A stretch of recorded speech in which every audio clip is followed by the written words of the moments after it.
सब तो वड्डा कि जिहड़ा यूथ तुहाडे मगर तुलिया उसे यूथ ने दो तीन चीज़ां जिहड़ियां तुहाडीआं ਉਹ किते ना किते वेखियां। सब तो पहला जिहड़ी ਉਹ तस्वीर आई ना बारी नाल लटकन वाली, तुहाडे वास्ते छोटी गल होएगी कि जदों प्रचार शुरू होया इन्हां दे बंदियां ने रौला पाया वर्करां ने कि यार असीं 4-4 किले जमीन वेच दित्ती, असीं कारां बना लईआं 2-2 गड्डियां 3-3 गड्डियां, किसी ने कुछ किया किसी ने कुछ किया। बई हुण साडे फोन नहीं चक्के जांदे, साडे नाल राबता नहीं है मंत्री। एक कारण ये सी सत्ताधारी धिर वाले सज्जन ने कि कागजां ते लिख लिख के दे रहे आ कि असीं जितांगे। चलिया कारतूस कह रहे ने किसी नूं, ये चलिया कारतूस है। चीमा साहब कह रहे ने कि हार दा रिकॉर्ड। मैं पहले दिन ही कहा सीगा भगवंत मान होरां नूं जिद्दन ये गए नहीं ना अमित शाह नूं मिलना, मैं कहा सीगा कि मित्रों तुसीं तय करना है मान साहब कि तुसीं मजबूत चीफ मिनिस्टर बनना है या मजबूर चीफ मिनिस्टर बनना है। हुण ये मौका है कि सुखबीर सिंह बादल क्योंकि लगातार तुसीं 14 तो देख लो लगातार हारते आ रहे हैं, हुण ये मौका है कि जिहड़ी वो रिपोर्ट बनी पई है दसदे आ कि इन्हां दे हार दे मंथन वास्ते जो एक कमेटी बनी सी उहदी रिपोर्ट तैयार है, पहलां ते रिपोर्ट बाहर करो। जिहड़ा CM है उहदी मर्जी है, जिथे मर्जी वो लटक जाए कोई चक्कर नहीं है। साडे बन्नियों पिछे एक जीप की जिद्दां ट्राली हुंदी है उहदे च भी बैठ जाए, असीं उहनूं रोक थोड़ी सकते हैं, ठीक है ना। वो तो बॉर्नट ते चढ़ के भी कंपेन करते रहे आ मान साहब, पर जिहड़ी वो फोटो सीगी ना, जिहड़ी वो मतलब कि तस्वीर सीगी, उस तस्वीर ने एक तरह नाल कह लो कि लकीर खिंची। देखिए तथात्मक तौर पर फिर सियासी विरोधी वो भी कट के ले आए कि किस तरह IT टीम इत्थे तनख्वाह ते काम कर रही है। की गल जे IT टीम ही रखनी है तो कि पंजाबी जिहड़े आ वो है नहीं गे या बेरोजगार नहीं है कि इत्थे रख लो तुसी। सो वो जिहड़ा एक मैसेज है ना उन्हें भी इस हार दे विच बहुत वड्डा योगदान पाया। और सब तो वड्डी गल फिर सिद्धू मूसेवाला दीप सिद्धू उन्हां दी जिहड़ी फॉलोइंग सीगी ना उन्हें भी एक कह लो कि पलटा मारिया। इते हुण अकालियां नूं वेखना पएगा। वैसे मैनूं इउं लगदा कि जे नौजवानी इसे तरह ही पलटदी रही, सोच पंथक जिहड़ी है वो उभर गई और कुछ ज़्यादा सिमरनजीत सिंह मान ने गलतियां ना कीतियां, जे उन्होंने इसे तरह सारे वर्गां की गल करनी स्टार्ट कर दी, थोड़ा जिहा वो लिबरल हो जाते हैं, ठीक है, उन्होंने अपना एजेंडा एक है, तो मेरा मनना यह है कि सुखबीर सिंह बादल नूं ही रिपलेस कर जाएंगे वो। संगरूर वाले तो वैसे ना कह लीए कि अलोकार जे वोटर बन गए, जिवें दिल्ली वाले आ, तुसीं देखोगे तो दिल्ली वाले जिहड़े ने ना वोटर उन्हां दी तबीयत मतलब कि समझनी बड़ी औखी है। तो मैनूं लगदा कि साडे चों संगरूर वालियां दी तबीयत फड़नी बहुत औखी है। संगरूर का पहला इतिहास देखते हैं, जो तुसीं देखो ना, मैं इंटरस्टिंग एक फैक्ट देखा कि जे आपां सिमरनजीत सिंह मान जदों 1999 च जिते आ, उस तो पिछला देख लीए तो सुरजीत सिंह बरनाला जिते आ जदों 1998 च अकाली दल बनिया।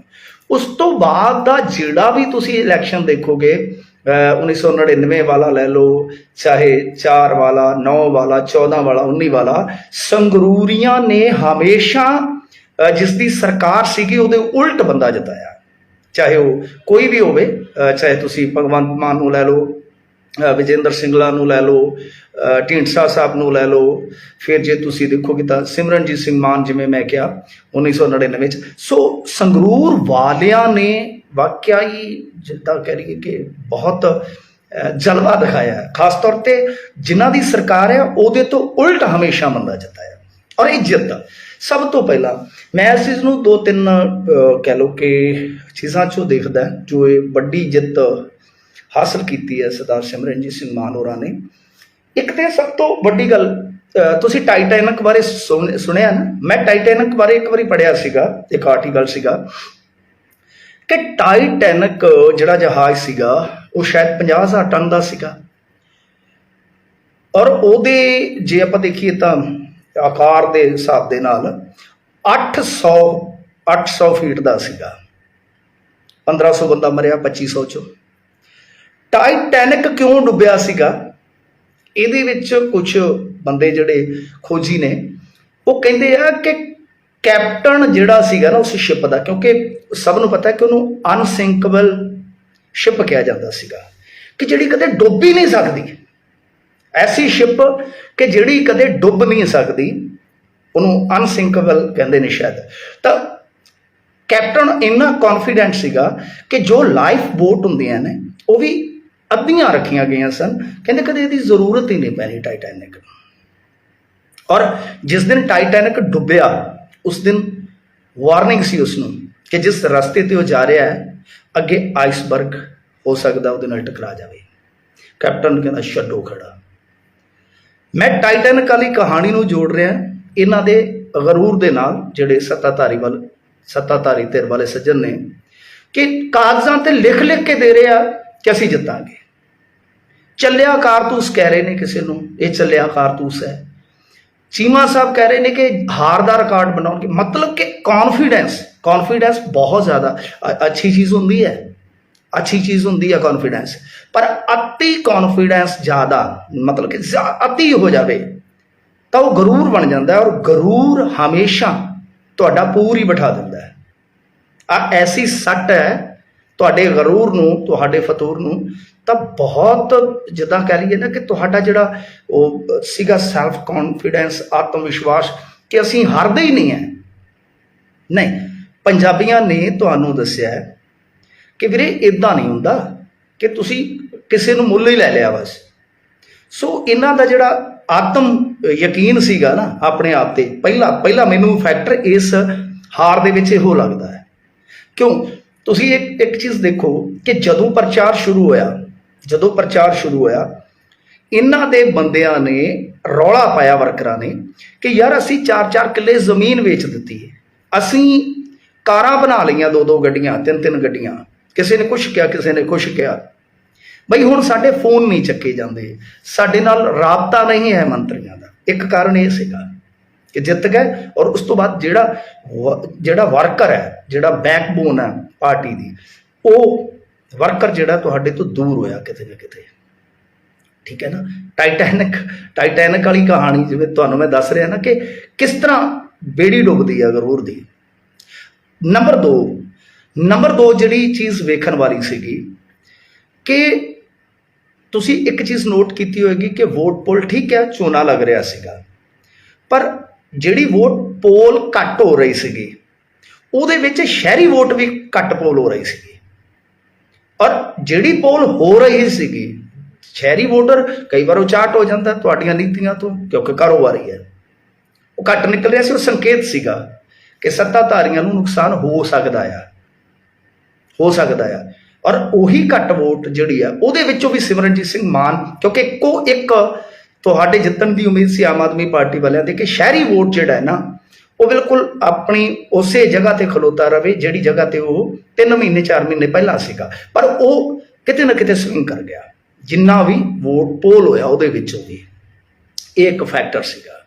ਸਭ ਤੋਂ ਵੱਡਾ ਕਿ ਜਿਹੜਾ ਯੂਥ ਤੁਹਾਡੇ ਮਗਰ ਤੁਲਿਆ, ਉਸੇ ਯੂਥ ਨੇ 2-3 ਚੀਜ਼ਾਂ ਜਿਹੜੀਆਂ ਤੁਹਾਡੀਆਂ ਉਹ ਕਿਤੇ ਨਾ ਕਿਤੇ ਵੇਖੀਆਂ। ਸਭ ਤੋਂ ਪਹਿਲਾਂ ਜਿਹੜੀ ਉਹ ਤਸਵੀਰ ਆਈ ਨਾ ਬਾਰੀ ਨਾਲ ਲਟਕਣ ਵਾਲੀ, ਤੁਹਾਡੇ ਵਾਸਤੇ ਛੋਟੀ ਗੱਲ ਹੋਏਗੀ, ਤੁਸੀਂ ਉਸ ਚੀਜ਼ ਨੂੰ ਕਹਿ ਸਕਦੇ ਹੋ ਕਿ ਚਲੋ ਮੈਂ ਵੀ ਕਿਹਾ ਸੀਗਾ 1-2 ਥਾਵਾਂ ਤੇ ਨਾ ਰੇਡੀਓ ਤੇ ਕਾਲਰਸ ਨੇ ਮੈਨੂੰ ਕਮੈਂਟ ਦੇਣ ਲਈ ਕਿਹਾ, ਤੇ ਮੈਂ ਕਿਹਾ ਯਾਰ ਜਿਹੜਾ CM ਹੈ ਉਹਦੀ ਮਰਜ਼ੀ ਹੈ, ਜਿੱਥੇ ਮਰਜ਼ੀ ਉਹ ਲਟਕ ਜਾਵੇ, ਕੋਈ ਚੱਕਰ ਨਹੀਂ ਹੈ। ਸਾਡੇ ਬੰਨਿਓ ਪਿੱਛੇ ਇੱਕ ਜੀਪ ਦੀ ਜਿੱਦਾਂ ਟਰਾਲੀ ਹੁੰਦੀ ਹੈ ਉਹਦੇ 'ਚ ਵੀ ਬੈਠ ਜਾਵੇ, ਅਸੀਂ ਉਹਨੂੰ ਰੋਕ ਥੋੜੀ ਸਕਦੇ ਹਾਂ। ਠੀਕ ਹੈ ਨਾ। ਉਹ ਤਾਂ ਬੋਰਨਟ ਤੇ ਚੜ੍ਹ ਕੇ ਵੀ ਕੰਪੇਨ ਕਰਦੇ ਰਹੇ ਆ ਮਾਨ ਸਾਹਿਬ, ਪਰ ਜਿਹੜੀ ਉਹ ਫੋਟੋ ਸੀਗੀ ਨਾ, ਜਿਹੜੀ ਉਹ ਮਤਲਬ ਕਿ ਤਸਵੀਰ ਸੀਗੀ, ਉਸ ਤਸਵੀਰ ਨੇ ਇੱਕ ਤਰ੍ਹਾਂ ਨਾਲ ਕਹਿ ਲਓ ਕਿ ਲਕੀਰ ਖਿੱਚੀ। ਕਿਉਂਕਿ ਉਸ ਤੋਂ ਪਹਿਲਾਂ ਜਦੋਂ ਰਾਜ ਸਭਾ ਦੇ ਮੈਂਬਰ ਜਾਂ ਹੋਰ ਕੁਝ ਡਿਸੀਜਨ ਸੀਗੇ ਤਾਂ ਉਹ ਕਿਤੇ ਨਾ ਕਿਤੇ ਤੁਹਾਡਾ ਜਿਹੜਾ ਯੂਥ, ਜਿਹੜਾ ਕਿ ਤੁਹਾਡੀ ਤਾਕਤ ਸੀਗਾ, ਉਹਨੂੰ ਨਿਰਾਸ਼ ਕਰ ਗਏ। ਔਰ ਉਹ ਤਸਵੀਰ ਜਿਹੜੀ ਸੀ ਉਹ ਇੱਕ ਤਰ੍ਹਾਂ ਨਾਲ ਆਪਣੇ ਆਪ ਦੇ ਵਿੱਚ ਜੋ ਚੀਜ਼ਾਂ ਕਹੀਆਂ ਜਾ ਰਹੀਆਂ ਸੀਗੀਆਂ ਕਿ ਦਿੱਲੀ ਤੋਂ ਇਹ ਸਾਰੀ ਸਰਕਾਰ ਆਪਰੇਟ ਹੋ ਰਹੀ ਹੈ, ਉਹ ਤਸਵੀਰ ਜਿਹੜੀ ਹੈ ਨਾ ਉਹ ਇੱਕ ਤਰ੍ਹਾਂ ਨਾਲ ਕਹਿ ਲਓ ਕਿ ਲੋਕਾਂ ਦੇ ਜਿਵੇਂ ਕਿੱਲ ਵਾਂਗੂ ਖੁੱਭ ਗਈ ਕਿ ਯਾਰ ਇਹ ਸਾਰਾ ਕੁਛ ਇਸ ਤਰ੍ਹਾਂ ਹੋ ਰਿਹਾ। ਔਰ ਇਹ ਸਪਸ਼ਟ ਸੁਨੇਹਾ ਹੈ, ਇਹ ਸਪਸ਼ਟ ਸੁਨੇਹਾ ਹੈ ਕਿ ਪੰਜਾਬ ਨੇ ਤੁਹਾਨੂੰ ਚੁਣਿਆ ਹੈ, ਮਾਨ ਸਾਹਿਬ ਨੂੰ ਚੁਣਿਆ, ਇਸ ਕਰਕੇ ਚੁਣਿਆ ਕਿ ਮਾਨ ਸਾਹਿਬ ਅੱਛੇ ਫੈਸਲੇ ਲੈਣ ਔਰ ਸਾਡੇ ਵਾਸਤੇ ਲੈਣ, ਸਾਡੇ ਪੰਜਾਬ ਨੂੰ ਅੱਗੇ ਲੈ ਕੇ ਜਾਣ।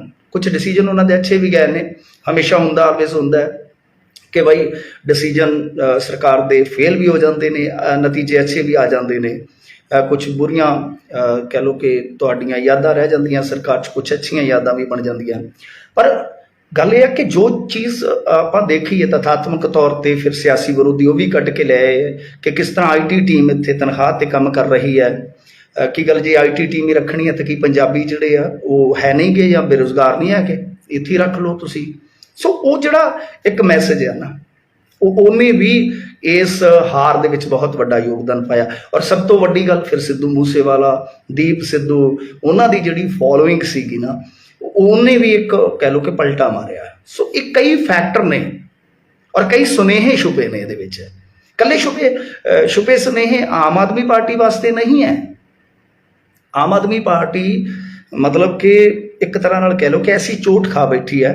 ਕਈ ਵਾਰ ਕੀ ਹੁੰਦਾ ਕਿ ਚੋਟ ਜਿਹੜੀ ਹੈ ਤੁਹਾਡੇ ਫਾਇਦੇਮੰਦ ਹੋ ਜਾਂਦੀ ਹੈ, ਤੁਸੀਂ ਮਤਲਬ ਕਿ ਮਗਰੂਰ ਹੋ ਕੇ ਤੁਰੇ ਜਾਂਦੇ ਹੋ, ਚੋਟ ਤੁਹਾਨੂੰ ਜਗਾਉਂਦੀ ਹੈ ਕਿ ਜਾਗ ਲੱਲਾ ਜਾਗ।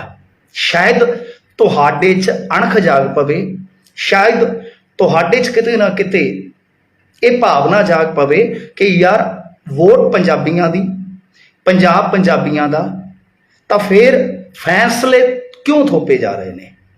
ਮੈਂ ਨਹੀਂ ਕਹਿੰਦਾ ਕਿ ਠੀਕ ਹੈ ਤੁਸੀਂ ਆਈਡੀਆਜ਼ ਸ਼ੇਅਰਿੰਗ ਨਾ ਕਰਾਓ ਜਾਂ ਕੁਛ ਵੀ, ਲਓ ਜਿੱਥੋਂ ਵੀ ਆਈਡੀਆਜ਼ ਲੈਣੇ ਨੇ, ਪਰ ਇੰਨਾ ਜ਼ਿਆਦਾ ਤੁਸੀਂ ਮਤਲਬ ਕਿ ਦੱਬ ਕੇ ਚੱਲੋਗੇ ਨਾ ਤਾਂ ਫਿਰ ਪੰਜਾਬੀ, ਮੈਂ ਜਿਵੇਂ ਕਿਹਾ ਕਿ ਇਹ ਚੀਜ਼ ਬਰਦਾਸ਼ਤ ਨਹੀਂ ਕਰਨਗੇ। ਕਿਉਂਕਿ ਵੋਟਰਾਂ ਦੀ ਖਾਸੀਅਤ ਹੈ ਇੱਥੇ ਪੰਜਾਬੀਆਂ ਦੀ, ਉਹ ਹਮੇਸ਼ਾ ਸੱਤਾ ਤੋਂ ਬਾਗੀ ਹੋ ਕੇ ਚੱਲਦੇ ਨੇ, ਉਲਟ ਹੋ ਕੇ ਚੱਲਦੇ ਨੇ, ਔਰ ਦਿੱਲੀ ਨਾਲ ਤੇ ਤੁਹਾਨੂੰ ਪਤਾ ਹੀ ਹੈ।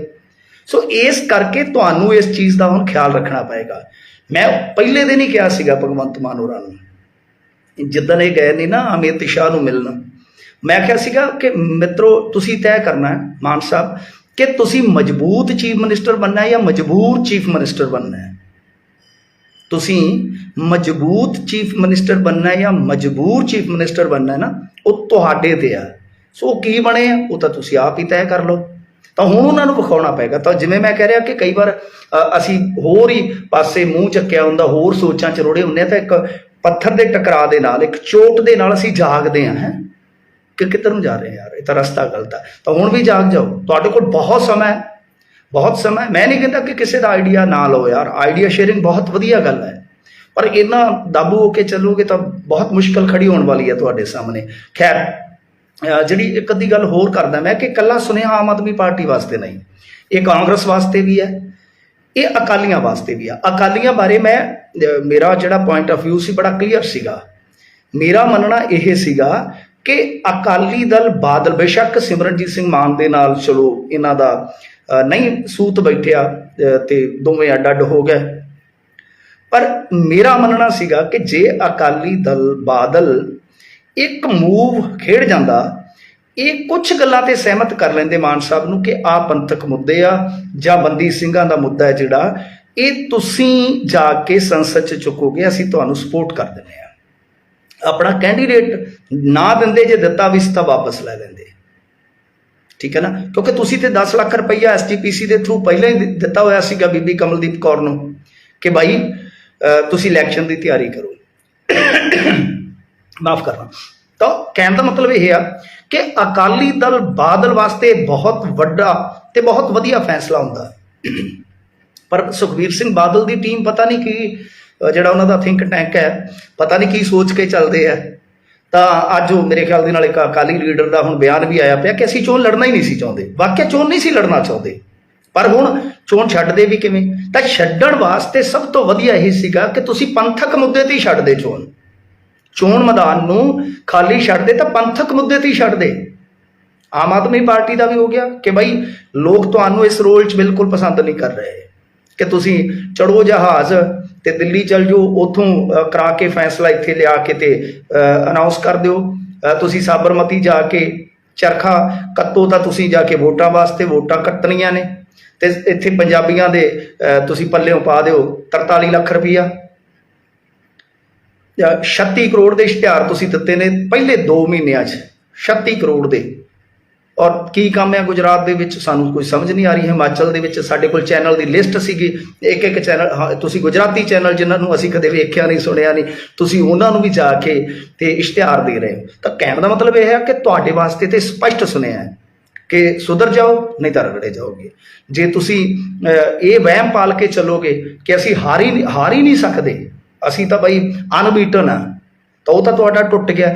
ਔਰ ਚੀਮਾ ਸਾਹਿਬ ਨੂੰ ਵੀ ਬੇਨਤੀ ਹੈ ਕਿ ਗਰੂਰ ਨਾ ਕਰੋ। ਜਦੋਂ ਤੁਸੀਂ ਲੋਕਾਂ ਤੇ ਨਿਰਭਰ ਹੋ ਨਾ, ਵੋਟ ਤੇ ਨਿਰਭਰ, ਤਾਂ ਕਦੇ ਵੀ ਇਸ ਤਰ੍ਹਾਂ ਦਾ ਕੌਨਫੀਡੈਂਸ ਨਾ ਵਿਖਾਇਓ ਕਦੇ ਜ਼ਿੰਦਗੀ 'ਚ ਅੱਗੇ। ਇਹਦੇ 'ਚ ਲੋਕ ਵੱਡੇ ਹੁੰਦੇ ਆ, ਭਗਵੰਤ ਮਾਨ ਹੋਰਾਂ ਦਾ ਆਪਣਾ ਡਾਇਲੋਗ ਹੈ। ਸੋ ਇਸ ਕਰਕੇ ਗਰੂਰ 'ਚੋਂ ਬਾਹਰ ਨਿਕਲੋ।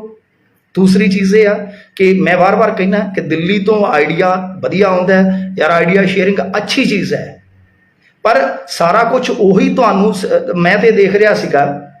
ਇੱਕ ਦਿਨ ਕਮਾਲ ਦੀ ਗੱਲ ਹੈ ਕਿ ਜਦੋਂ ਰਾਜ ਸਭਾ ਮੈਂਬਰਾਂ ਦਾ ਰੌਲਾ ਪਿਆ, ਯਾਰ ਸਾਡੇ ਆ ਮਾਝੇ ਵਾਲੇ ਭਾਊ ਧੁੰਨ ਸਾਹਿਬ ਹੋਰੀ ਉਹ ਹਿੰਦੀ 'ਚ ਟਵੀਟ ਕਰੀ ਬੈਠੇ, ਹਿੰਦੀ 'ਚ। ਮੈਂ ਕਿਹਾ ਵਾਹ ਵੀ ਵਾਹ, ਇਹਨਾਂ ਨੂੰ ਵੀ ਹਿੰਦੀ ਆਉਣੀ ਆ ਗਈ ਆ। ਕਮਾਲ ਦੀ ਗੱਲ ਹੈ ਕਿ ਟਵੀਟ ਵੀ ਹਿੰਦੀ 'ਚ ਆ ਗਏ ਆ। ਸੋ ਇਸ ਕਰਕੇ ਬਈ ਗੱਲ ਇਹ ਆ ਕਿ ਜਦੋਂ ਤੁਸੀਂ ਸਕ੍ਰਿਪਟਾਂ ਪੜ੍ਹਨੀਆਂ ਸ਼ੁਰੂ ਕਰ ਦਿਓਗੇ, ਡਾਇਰੈਕਸ਼ਨ ਕੋਈ ਹੋਰ ਦੇ ਰਿਹਾ ਤੁਹਾਨੂੰ, ਤੁਸੀਂ ਸਿਰਫ ਸੀਨ ਦਾ ਫਿਲਮਾਂਕਣ ਹੀ ਕਰੋਗੇ। ਤੁਸੀਂ ਪਰਦੇ ਤੇ ਰੰਗਮੰਚ ਤੇ ਸਿਰਫ ਇੱਕ ਐਕਟਰ ਵਾਂਗੂ ਹੀ ਤੁਸੀਂ ਜੋ ਡਾਇਰੈਕਸ਼ਨ ਆਏਗੀ ਉਹੀ ਕਰੋਗੇ, ਤਾਂ ਫਿਰ ਫੇਲ ਹੋ ਜਾਏਗਾ ਕੰਮ ਤੁਹਾਡਾ ਰਾਜਨੀਤੀ ਵਾਲਾ। तो दूसरा अकाली दल बादल वास्ते स्पष्ट है कि बई सुखबीर सिंह बादल दे हुंदियां अकाली दल बादल ना रिवाइव होवे अज ते ना होवे कल। इते हुण अकालियां नूं वेखना पएगा। वैसे मैनूं इउं लगदा कि जे नौजवानी इसे तरह ही पलटदी रही, सोच पंथक जिहड़ी है वो उभर गई और कुछ ज़्यादा सिमरनजीत सिंह मान ने गलतियां ना कीतियां, मतलब कि जिस तरह ਆਪਾਂ ਦੇਖਦੇ ਹਾਂ ਸਾਡੇ ਇੱਥੇ ਹਿੰਦੂ ਸਿੱਖ ਭਾਈਚਾਰੇ ਦੀ ਮਤਲਬ ਕਿ ਇੱਕ ਬਹੁਤ ਵੱਡੀ ਸਾਂਝ ਹੈ। ਮਤਲਬ ਕਿ ਜੇ ਇਸ ਤਰ੍ਹਾਂ ਸਾਡਾ ਐਸੀ ਭਾਈਚਾਰਾ ਹੈ, ਜੇ ਉਹਨਾਂ ਨੇ ਇਸੇ ਤਰ੍ਹਾਂ ਸਾਰੇ ਵਰਗਾਂ ਦੀ ਗੱਲ ਕਰਨੀ ਸਟਾਰਟ ਕਰ ਦਿੱਤੀ, ਥੋੜਾ ਜਿਹਾ ਉਹ ਲਿਬਰਲ ਹੋ ਜਾਂਦੇ ਆ, ਥੋੜਾ ਜਿਹਾ ਮਤਲਬ ਕਿ ਲਿਬਰਲ ਹੋ ਜਾਂਦੇ ਆ, ਠੀਕ ਹੈ, ਉਹਨਾਂ ਦਾ ਆਪਣਾ ਏਜੰਡਾ ਇੱਕ ਹੈ, ਤਾਂ ਮੇਰਾ ਮੰਨਣਾ ਇਹ ਆ ਕਿ ਸੁਖਬੀਰ ਸਿੰਘ ਬਾਦਲ ਨੂੰ ਹੀ ਰਿਪਲੇਸ ਕਰ ਜਾਣਗੇ ਉਹ, ਜੇ ਇਸੇ ਤਰ੍ਹਾਂ ਚੱਲਦੇ ਰਹੇ, ਜੇ ਗਲਤੀਆਂ ਨਾ ਕੀਤੀਆਂ। ਔਰ ਹੁਣ ਇਹ ਮੌਕਾ ਹੈ ਕਿ ਸੁਖਬੀਰ ਸਿੰਘ ਬਾਦਲ, ਕਿਉਂਕਿ ਲਗਾਤਾਰ ਤੁਸੀਂ 14 ਤੋਂ ਦੇਖ ਲਓ ਲਗਾਤਾਰ ਹਾਰਦੇ ਆ ਰਹੇ ਨੇ, ਹੁਣ ਇਹ ਮੌਕਾ ਹੈ ਕਿ ਜਿਹੜੀ ਉਹ ਰਿਪੋਰਟ ਬਣੀ ਪਈ ਹੈ, ਦੱਸਦੇ ਆ ਕਿ ਇਹਨਾਂ ਦੇ ਹਾਰ ਦੇ ਮੰਥਨ ਵਾਸਤੇ ਜੋ ਕਮੇਟੀ ਬਣੀ ਸੀਗੀ ਉਹਦੀ ਰਿਪੋਰਟ ਤਿਆਰ ਹੈ, ਪਹਿਲਾਂ ਤੇ ਉਹ ਰਿਪੋਰਟ ਬਾਹਰ ਕਰੋ। ਉਹ ਆਏਗੀ ਤੁਹਾਡੇ मतलब कि वर्करां दे कोल, राय का पता लगेगा कि होर वड्डी लीडरशिप की सोचती है। उस तो बाद फिर हुण तुसीं फैसला लवो, तुहाडा कारोबार सुख नाल तुहानूं उड़ीक रिहा, कारोबार करो, सियासत हुण तुहाडे वस दी नहीं रही, क्योंकि तुसीं माजी दे विच अतीत दे विच सारा कुछ जिहड़ा है वो इन्ना गवा बैठे हो कि उन्होंने हुण दोबारा हासिल करना मैनूं नहीं लगदा, कम से कम 5-10 साल तक मैनूं नहीं लगदा कि सुखबीर सिंह बादल फिर दोबारा मतलब कि उस जगह ते पहुँच जाएंगे जो अकाली दल बादल वास्ते दिलों जगह सी 12 तक लोगों की, कि सरकार ही रिपीट कर दी उन्होंने। सो मैनूं नहीं लगता हाल की घड़ी, तो उन्होंने सोचना पएगा। बहुत अच्छा मौका सी उन्होंने कोल कि पंथक मुद्दे ते आके अपने आप नूं वो खिलार सकते सीगे, पंथक मुद्दे ते वो अपने आप नूं मैदान चों बाहर करके बहुत वड्डा एक एडवांटेज जां कह लो कि माइलेज हासिल कर सकते सीगे, जिहड़ा कि उन्होंने मौका गवा दिता। कांग्रेस का हशर ते तुहाडे सामने है, कांग्रेस दूजा अकाली दल बन जाएगा। मतलब कि अकाली दल तो भाव अकाली दल, वैसे तो इन्हां दी विचारधारा च फर्क हुंदा, मतलब कि हाल उन्हां दा अकाली दल वाला ही होण जा रहा है। ये डिगदे तुरे चलणगे, डिगदे तुरे चलणगे। और सब तो वड्डी हुण पॉसिबिलिटी जिहड़ी बनेगी, जो मेरा मनना है आउण वाले 3-4 साल दे विच हो सकता है कि स्पेस बनेगा एक होर धिर दा, जिहड़ी आपां कहने कि रीजनल जिहड़ी हुंदी है, रीजनल, तां ओह रीजनल धिर दा जिहड़ा मेरे ख्याल दे नाल स्पेस बनने जा रहा आउण वाले समय दे विच, जिस तरह दा ये वहा है। तो कहण दा मतलब यह है कि इस मसले ते हुण इन्हां नूं सोचना पेगा, क्योंकि जिहड़े सत्ता च हुंदे आ उन्हां कोल एक मौका हुंदा है कि तुसीं लोकां नूं ਤੁਸੀਂ ਮਤਲਬ ਕਿ ਆਪਣੇ ਵੋਟਰਸ ਨੂੰ ਖੁਸ਼ ਕਰ ਸਕਦੇ ਹੋ, ਕਿਉਂਕਿ ਤੁਹਾਡੇ ਕੋਲ ਬਹੁਤ ਵੱਡੀ ਇੱਕ ਪਾਵਰ ਹੁੰਦੀ ਹੈ, ਤੁਹਾਡੇ ਕੋਲ ਪੈਸਾ ਹੁੰਦਾ ਹੈ, ਤੁਹਾਡੇ ਕੋਲ ਪਾਲਿਸੀ ਮੇਕਿੰਗ ਦੀ ਅਥਾਰਟੀ ਹੁੰਦੀ ਹੈ, ਸਾਰਾ ਕੁਝ ਤੁਸੀਂ ਕਰ ਸਕਦੇ ਹੋ। ਤਾਂ ਤੁਸੀਂ ਇੰਨਾ ਕਰੋ ਕਿ ਪੰਜਾਬ ਦੇ ਲਈ ਜੋ ਕਰ ਸਕਦੇ ਹੋ ਹਿੱਕ ਢਾਹ ਕੇ ਕਰੋ। ਜੋ ਗਲਤੀਆਂ ਹੋ ਗਈਆਂ ਉਹਨੂੰ ਦੁਬਾਰਾ ਦੁਹਰਾਓਗੇ ਤਾਂ ਮਿਟਾ ਦਿੱਤੇ ਜਾਓਗੇ। ਰੇਜ਼ ਕਰ ਦੇਣਗੇ ਲੋਕ, ਤੁਹਾਨੂੰ ਪਤਾ ਹੀ ਹੈ ਨਾ, ਜਿਵੇਂ ਉਹ ਰੇਜ਼ਰ ਚਲਾਉਂਦੇ ਹੁੰਦੇ ਆ ਨਾ ਬੱਚੇ, ਤਾਂ ਇਸ ਤਰ੍ਹਾਂ ਰਾਜਨੀਤਿਕ ਨਕਸ਼ੇ ਤੋਂ ਫਿਰ ਸਾਫ਼ ਕਰ ਦਿੰਦੇ ਆ। ਹੁਣ ਕਿੰਨੇ ਹੋ ਰਹੇ ਆ? ਅਕਾਲੀ ਦਲ, ਉਸ ਤੋਂ ਬਾਅਦ ਕਾਂਗਰਸ, ਉਸ ਤੋਂ ਬਾਅਦ ਇਹ, ਤੇ ਸਭ ਤੋਂ ਵੱਡੀ ਚੁਣੌਤੀ ਤਾਂ ਮੇਰੇ ਖਿਆਲ ਦੇ ਨਾਲ ਆਉਣ ਵਾਲੇ ਸਮੇਂ ਦੇ ਵਿੱਚ ਭਾਜਪਾ ਵੀ ਬਣੇਗੀ ਜੇ ਇਸੇ ਤਰ੍ਹਾਂ ਹੀ ਰਹਿੰਦਾ। ਜੇ ਮਤਲਬ ਕਿ ਖੇਤਰੀ ਧਿਰ ਕੋਈ ਨਹੀਂ ਉੱਭਰਦੀ ਤਾਂ ਭਾਰਤੀ ਜਨਤਾ ਪਾਰਟੀ ਵੀ 27 ਤੱਕ ਬਹੁਤ ਕੁਝ ਹਾਸਲ ਕਰਨ ਦੀ ਸੰਭਾਵਨਾ ਰੱਖੀ ਬੈਠੀ। ਤੁਸੀਂ ਦੇਖਿਆ ਹੋਣਾ 60-65 ਹਜ਼ਾਰ ਵੋਟ ਲੈ ਕੇ ਆ, 60-65 ਹਜ਼ਾਰ ਵੋਟ ਲੈ ਗਏ ਨੇ ਉਹ ਕੇਵਲ ਢਿੱਲੋਂ। ਤਾਂ ਮੇਰਾ ਮੰਨਣਾ ਇਹ ਹੈ ਕਿ ਆਉਣ ਵਾਲੇ ਸਮੇਂ ਦੇ ਵਿੱਚ ਦਿਲਚਸਪ ਹੋਣ ਜਾ ਰਿਹਾ ਇਹ ਸਾਰਾ ਕੁਝ। ਸੋ ਇੰਨੀਆਂ ਗੱਲਾਂ ਬਾਤਾਂ ਸੀਗੀਆਂ ਕਿ ਸੰਗਰੂਰ ਨੇ ਸਪਸ਼ਟ ਸੁਨੇਹਾ ਦਿੱਤਾ ਹੈ, ਸੰਗਰੂਰ ਨੇ ਸਪਸ਼ਟ ਸੁਨੇਹਾ ਦੇ ਦਿੱਤਾ ਆ ਕਿ ਬਈ ਠੀਕ ਆ ਕਿ ਮੈਂ ਪੰਜਾਬ ਬੋਲਦਾ, ਸੰਗਰੂਰ ਚੋਂ ਪੰਜਾਬ ਬੋਲਿਆ ਕਿ ਬਈ ਇੱਦਾਂ ਨਹੀਂ ਚੱਲੇਗਾ। ਜੋ ਮਤਲਬ ਕਿ ਸਾਡੀਆਂ ਉਮੀਦਾਂ ਨੇ, ਸਾਡੀਆਂ ਆਸਾਂ ਨੇ, ਜੋ ਸਾਡੀ ਵੋਟ ਹੈ ਬਈ ਉਹ ਸਾਰਾ ਕੁਝ ਕਰੋ। ਹੁਣ ਇੱਕ ਗੱਲ ਹੈ ਕਿ ਰਾਸ਼ਟਰਪਤੀ ਚੋਣ ਵੇਲੇ ਹੀ ਤੁਸੀਂ ਕੁਛ ਨਾ ਕੁਛ ਕਰ ਲਓ, ਦਿਖਾ ਦਿਓ, ਪੰਜਾਬ ਪ੍ਰਸਤੀ ਦਿਖਾ ਦਿਓ। ਤੁਸੀਂ ਵਿਰੋਧੀ ਧਿਰ ਦੀ ਮੀਟਿੰਗ 'ਚ ਨਹੀਂ ਗਏ, ਨਾ ਅਕਾਲੀ ਗਏ ਨੇ, ਨਾ ਆਮ ਆਦਮੀ ਪਾਰਟੀ ਵਾਲੇ ਗਏ ਨੇ। ਤਾਂ ਹੁਣ ਪੰਜਾਬ ਦੇ ਵਿਧਾਇਕ ਕੀ ਉੱਥੋਂ ਹੀ ਲੈਣਗੇ ਸੁਨੇਹਾ ਕਿ ਅਸੀਂ ਵੋਟ ਭਾਜਪਾ ਨੂੰ ਕਰ ਦਈਏ, ਕਿਉਂਕਿ ਉੱਥੇ ਚੁਣਨਾ ਤਾਂ ਤੁਹਾਨੂੰ ਦੋਆਂ 'ਚੋਂ ਇੱਕ ਪਏਗਾ। ਕਿਹਨੂੰ ਚੁਣੋਗੇ ਤੁਸੀਂ? ਭਾਜਪਾ ਵਾਲੇ ਨੂੰ ਜਾਂ ਉਸ ਬੰਦੇ ਨੂੰ ਜਿਹਦੀ ਧਿਰ ਦੇ ਨਾਲ ਤੁਸੀਂ ਮੀਟਿੰਗ ਨਹੀਂ ਕੀਤੀ? ਸੋ ਇਸ ਕਰਕੇ ਇਹ ਚੀਜ਼ ਜਿਹੜੀ ਆ ਤੁਹਾਨੂੰ ਸਪਸ਼ਟ ਇੱਥੇ ਹੀ ਕਰ ਦੇਣੀ ਚਾਹੀਦੀ ਹੈ। ਇੱਥੇ ਹੀ ਕੋਈ ਮਾੜੀ ਮੋਟੀ ਜੇ ਜ਼ਰੂਰਤ ਦਿਖਾਓਗੇ ਨਾ, ਕਿਉਂਕਿ ਮਸਲਾ ਇਕੱਲਾ ਪਾਲਿਸੀਆਂ ਨਾਲ ਨਹੀਂ ਹੁੰਦਾ, ਇਕੱਲਾ ਇਹ ਨਹੀਂ ਹੁੰਦਾ। ਹੁਣ ਜਿਵੇਂ ਤੁਸੀਂ ਵਾਈਟ ਪੇਪਰ ਜਾਰੀ ਕਰ ਦਿੱਤਾ, ਚੰਗਾ ਹੁੰਦਾ। ਵਾਈਟ ਪੇਪਰ ਜਾਰੀ ਕਰਨ ਦੇ ਨਾਲ ਨਾਲ ਇਹ ਵੀ ਦੱਸ ਦੇ ਕਿ 3 ਮਹੀਨਿਆਂ 'ਚ ਅਸੀਂ ਕਰਜ਼ਾ ਕਿੰਨਾ ਲਿਆ। ਫਿਰ ਬਲੂ ਪ੍ਰਿੰਟ ਹੈ ਜਿਹੜਾ ਉਹ ਵੀ ਦੇ ਦਿਓ ਕਿ ਇੰਨਾ ਕੁਝ ਤੁਸੀਂ ਐਲਾਨੀ ਬੈਠੇ ਹੋ। ਤੁਸੀਂ ਆਪ ਹੀ ਕਹਿ ਰਹੇ ਹੋ ਕਿ 24,000 ਕਰੋੜ ਦੀ ਤਾਂ ਦੇਣਦਾਰੀ ਦੂਜੀ ਧਿਰ ਛੱਡ ਗਈ, ਕਾਂਗਰਸ ਸਰਕਾਰ ਛੱਡ ਗਈ, ਸਾਡਾ ਬਹੁਤ ਮੰਦਾ ਹਾਲ ਹੈ। ਤਾਂ ਫਿਰ ਤੁਸੀਂ ਇਹ ਵੀ ਦੱਸ ਦਿਓ ਨਾ, ਬਲੂ ਪ੍ਰਿੰਟ ਵੀ ਦੇ ਦਿਓ ਕਿ ਹਾਂ ਬਈ ਅਸੀਂ ਇੱਥੋਂ ਇਹ ਪ੍ਰਾਪਤੀਆਂ ਕਰਾਂਗੇ ਮਾਲੀਆ ਦੀਆਂ, ਔਰ ਇੱਥੋਂ ਅਸੀਂ ਇਹ ਸਾਰੀਆਂ ਚੀਜ਼ਾਂ ਦੇਵਾਂਗੇ। ਅਸੀਂ ਇਹ ਨਹੀਂ ਕਹਿ ਰਹੇ ਕਿ ਤੁਰੰਤ ਦੇ ਦਿਓ, ਪਰ ਵਾਅਦੇ ਤੁਸੀਂ ਕੀਤੇ ਆ। ਮਤਲਬ ਕਿ ਜਿਹੜਾ ਪੰਜਾਬ ਪਿੰਜਿਆ ਪਿਆ, ਜੇ ਤੁਸੀਂ ਵੋਟ ਵਾਲੀ ਰਾਜਨੀਤੀ, ਵੋਟ ਮੁਖੀ ਰਾਜਨੀਤੀ ਕਰੋਗੇ ਤਾਂ ਮੈਨੂੰ ਨਹੀਂ ਲੱਗਦਾ ਕਿ ਚੱਲ ਸਕੋਗੇ, ਤੇ ਵਿਕਾਸ ਮੁਖੀ ਰਾਜਨੀਤੀ ਕਰੋਗੇ ਤਾਂ ਫਿਰ ਸਾਰਾ ਕੁਝ ਤੁਹਾਨੂੰ ਜਿਹੜਾ ਉਹ ਠੀਕ ਕਰਨਾ ਪਏਗਾ। ਵੋਟ ਮੁਖੀ ਰਾਜਨੀਤੀ ਚੁਣ ਲਓ ਜਾਂ ਵਿਕਾਸ ਮੁਖੀ ਰਾਜਨੀਤੀ ਚੁਣ ਲਓ। ਤਾਂ ਇੱਥੇ ਨਾਲ ਇੱਕ ਚੀਜ਼ ਹੈ ਕਿ ਪੰਜਾਬੀ ਇਕੱਲੇ ਨੀਤੀਆਂ ਤੇ ਨਹੀਂ ਚੱਲਦੇ, ਪੰਜਾਬੀ ਸਿਰਫ ਉਹ ਨੀਤੀ ਨੂੰ ਨਹੀਂ ਦੇਖਦੇ, ਪੰਜਾਬੀ ਇੱਕ ਨੀਅਤ ਨੂੰ ਵੀ ਦੇਖਦੇ ਆ ਕਿ ਉਹਦੇ 'ਚ ਪੰਜਾਬ ਦੀ ਵਫਾਦਾਰੀ ਕਿੰਨੀ ਹੈ, ਉਹਦੇ 'ਚ ਪੰਜਾਬ ਲਈ ਗੈਰਤ, ਜ਼ੁਰਤ ਕਿੰਨੀ ਹੈ, ਅਣਖ ਕਿੰਨੀ ਹੈ। ਕਿਉਂਕਿ ਇਹ ਅੰਸ਼ ਤੇ ਹਮੇਸ਼ਾ ਰਹਿੰਦਾ ਹੈ ਨਾ ਪੰਜਾਬੀ 'ਚ। ਚਾਹੇ ਉਹ ਆਮ ਆਦਮੀ ਪਾਰਟੀ ਦਾ ਸਪੋਰਟਰ ਹੈ, ਉਹ ਵੀ ਨਹੀਂ ਚਾਹੇਗਾ ਕਿ ਯਾਰ ਤੁਸੀਂ ਦੱਬ ਕੇ ਚੱਲੋ, ਤੁਸੀਂ ਦੱਬ ਕੇ ਚੱਲੋ, ਤੁਸੀਂ ਦੱਬ ਕੇ ਨਾ ਚੱਲੋ, ਦੱਬ ਕੇ ਚੱਲੋ। ਸੋ ਇਸ ਕਰਕੇ ਇਹ ਹੁਣ ਤੁਹਾਡੇ ਹੱਥ ਹੈ ਬਈ, ਸਾਰਾ ਕੁਝ ਤੁਸੀਂ ਕਰੋ। ਤੇ ਖੈਰ ਇੱਕ ਖਬਰ ਇਹ ਆ ਰਹੀ ਹੈ ਕਿ SYL ਰਿਮੂਵ ਕਰ ਦਿੱਤਾ ਗਿਆ ਹੈ, YouTube ਤੋਂ ਰਿਮੂਵ ਕਰ ਦਿੱਤਾ ਗਿਆ। ਤੁਸੀਂ ਮਾੜਾ ਜਿਹਾ ਮੈਨੂੰ ਦੱਸੋਗੇ ਫਿਰ ਪਤਾ ਲੱਗੇਗਾ, ਕਿਉਂਕਿ ਮੈਂ ਤੇ ਅੱਜ ਟੈਲੀਵਿਜ਼ਨ ਦੇ ਅੱਗੇ ਛੁੱਟੀ ਸੀਗੀ, ਸੱਚ ਜਾਣਿਓ ਸਵੇਰ ਦਾ ਮਤਲਬ ਕਿ ਉੱਥੇ ਬੈਠਾ, ਕਿਉਂਕਿ ਟੱਕਰ ਬਹੁਤ ਫਸਵੀਂ ਸੀ। ਜੋ ਮਰਜ਼ੀ ਆ, ਰਿਜ਼ਲਟ ਆਪਣੀ ਥਾਂ ਤੇ ਹੁੰਦੇ ਆ। ਤਾਂ ਗੁਰਮੇਲ ਸਿੰਘ ਹੋਰਾਂ ਨੇ ਬਹੁਤ ਜ਼ਬਰਦਸਤ ਟੱਕਰ ਦਿੱਤੀ ਸੀ। ਉਹਨਾਂ ਨੇ ਸ਼ੁਰੂਆਤ ਦੇ ਵਿੱਚ ਤੇ ਇਸ ਤਰ੍ਹਾਂ ਲੱਗਦਾ ਸੀ ਇੱਧਰ ਗਈ ਗੇਮ, ਇੱਧਰ ਗਈ, ਤਾਂ ਬਹੁਤ ਤਗੜੀ ਟੱਕਰ ਸੀਗੀ। ਮੈਂ ਤੇ ਉਹ ਕਮੈਂਟ ਵੀ ਕੀਤਾ ਸੀਗਾ ਕਿ ਇਸ ਤਰ੍ਹਾਂ ਲੱਗਦਾ ਹੈ ਕਿ ਜਿਵੇਂ ਪਿਛਲੀ ਉਮਰੇ ਆਇਆ ਰਾਣਾ ਵੰਝ ਹਰਜੀਤ ਬਾਜੇਖਾਨੇ ਨੂੰ ਚਿੰਬੜ ਗਿਆ ਹੋਵੇ, ਇਹੋ ਜਿਹੀ ਟੱਕਰ ਬਣ ਗਈ ਸੀ। ਰਾਣਾ ਵੰਝ ਬੈਸਟ ਜਾਫੀ ਸੀ ਕਿਸੇ ਟਾਈਮ ਪੰਜਾਬ ਦਾ, ਤੇ ਹਰਜੀਤ ਹੋਰਾਂ ਤੋਂ ਵੱਡਾ ਸੀ, ਤੇ ਜਦੋਂ ਪੇਚਾ ਪੈਂਦਾ ਸੀ ਫਿਰ ਦੁਨੀਆ ਖੜ ਖੜ ਕੇ ਵਹਿੰਦੀ ਸੀਗੀ। ਬਹੁਤ ਤਗੜਾ ਜਾਫੀ ਸੀਗਾ। ਤਾਂ ਉਸੇ ਤਰ੍ਹਾਂ ਦੀ ਟੱਕਰ ਬਣ ਗਈ ਸੀਗੀ। ਤਾਂ